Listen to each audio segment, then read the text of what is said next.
গুনাহ আছে, খুব ভয়ঙ্কর গুনাহ, মারাত্মক গুনাহ, কিন্তু এটা আমাদের কাছে গুনাহ মনে হয় না। সে গুনার নাম হচ্ছে গীবত, পরনিন্দা, মানুষের নামে বদনাম করা। এটা কেমন গুনাহ জানেন? গুনার পাল্লা তো বাড়ি করবেই করবে, নেক আমল যা আছে সেগুলোকে আস্তে আস্তে খেয়ে ফেলবে। তাহলে নেক আমলও কমাই দিচ্ছে, গুনাহও বাড়াই দিচ্ছে। সেটার নাম হচ্ছে গীবত, সেটার নাম হচ্ছে বদনাম, সেটার নাম হচ্ছে চুগলখড়ি, সেটার নাম হচ্ছে অন্যের পিছনে কথা বলা, সেটার নাম হচ্ছে এমন কথা বলা যার সম্পর্কে যে কথাটা শুনলে মনে আঘাত পাবে, এই কথাটা বলা। এবার আপনি ডানে দেখেন, বামে দেখেন, নিজের দিকে দেখেন, এই অভ্যাসটা আমাদের সবার ভিতরে আছে। তাহলে যদি জান্নাতে যেতে চাই, দুনিয়াকে শান্তি করতে চাই, আগে যেমনি হোক মুখে তালা লাগাইতেই হবে, কারণ দ্বিতীয় কোনো উপায়। অনেক মেয়েদের জন্য প্রস্তাব আসে, প্রস্তাব যাওয়ার পরে ছেলে পক্ষ খবর নিতে আসে, খবর নিতে আসলে তার মেয়ের ঘরে আসে না, আশেপাশে খবরে যায়। যখন দোকানদারের কাছে যায়, দোকানদার হদা তোয়াই না ফদ না মাইয়ে, কথা বলেন না।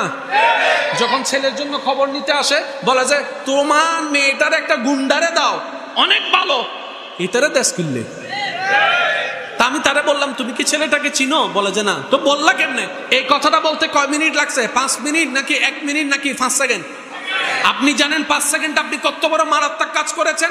আপনি 5 সেকেন্ডের এই লোকটা সামলাতে না পারার কারণে আপনার জান্নাতকে আপনি চিরতরে লক করে দিয়েছেন, জাহান্নামকে খুলে দিয়েছেন। গুনাহ 2 প্রকার, আশা করি বুঝতে পারবেন। আল্লাহ নারাজ হলে গুনাহ হয়, আল্লাহ খুশি হলে সওয়াব হয়। সুবহানাল্লাহ বলেন না।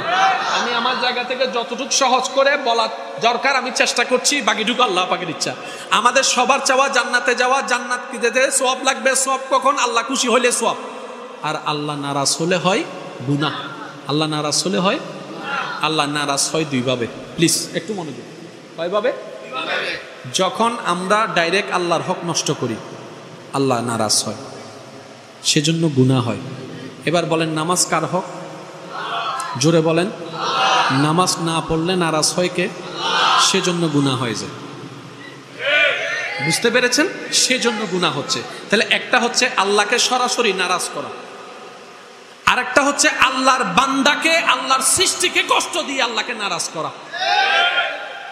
আপনাকে কেউ আঘাত করলে যদি আপনার বাবা এসে বিচার করে বাপ হিসেবে, আপনাকে কেউ আঘাত দিলে, অপমান করলে যদি আপনার বড় ভাই এসে বিচার করে বড় ভাই হিসেবে, আপনাকে আঘাত দিলে তার একজন বিচারক আছে যিনি বিচার করতে পারেন, তিনি আপনার রব্বুল আলামিন।